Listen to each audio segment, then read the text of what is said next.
Lee was moving north toward Pennsylvania for much-needed supplies with his army scattered over 52 miles of countryside. Meade's army was spread out 42 miles south in Maryland. Both saw a small Pennsylvania town on a map with 10 different crossroads that would allow them the opportunity to consolidate their armies. When they entered Gettysburg on July 1st, the armies clashed in the biggest battle of the entire war.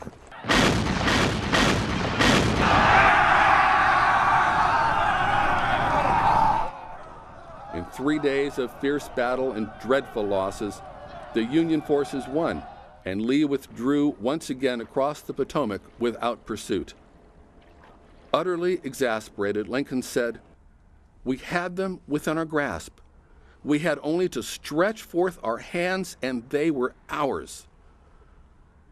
Meade offered his resignation, but Lincoln refused to accept it. Victory was at hand in the West as Vicksburg, Mississippi surrendered on July 4th, the day after the guns were silenced at Gettysburg.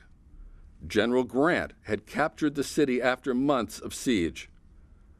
Lincoln told an officer before the city fell that if Grant was successful in taking the city, "He is my man and I am his for the rest of the war." After the Battle of Gettysburg, the dead of the North and South lay on the field, united in their stillness.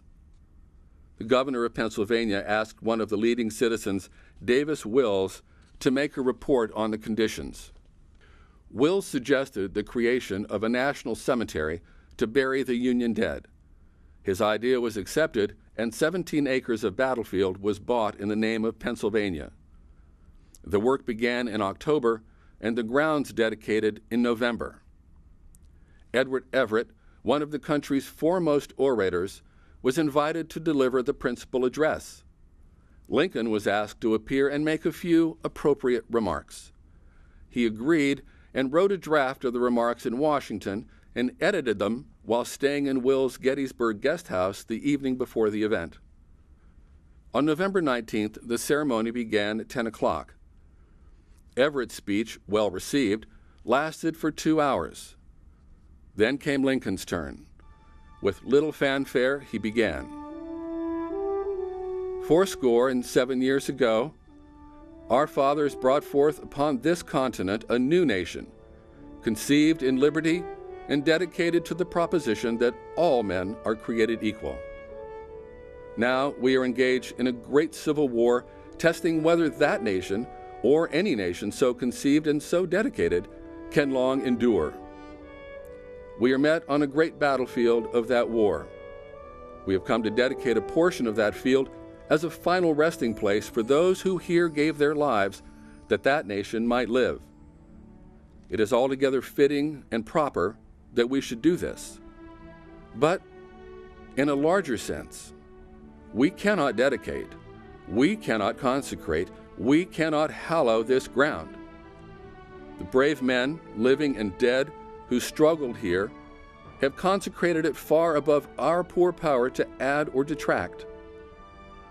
The world will little note nor long remember what we say here, but it can never forget what they did here.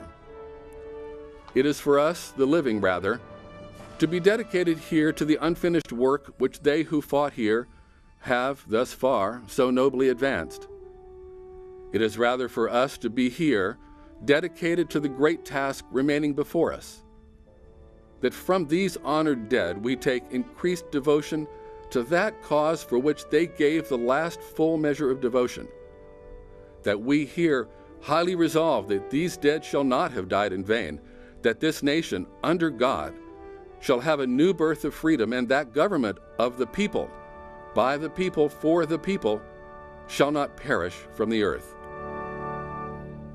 He was on his feet for less than 3 minutes. The crowd had barely time to quiet enough to hear the speech. Lincoln thought his remarks did not scour and was a flat failure. Everett, however, wrote Lincoln a note soon after their speeches in which he said, "I should be glad if I could flatter myself that I came as near to the central idea of the occasion in 2 hours as you did in 2 minutes."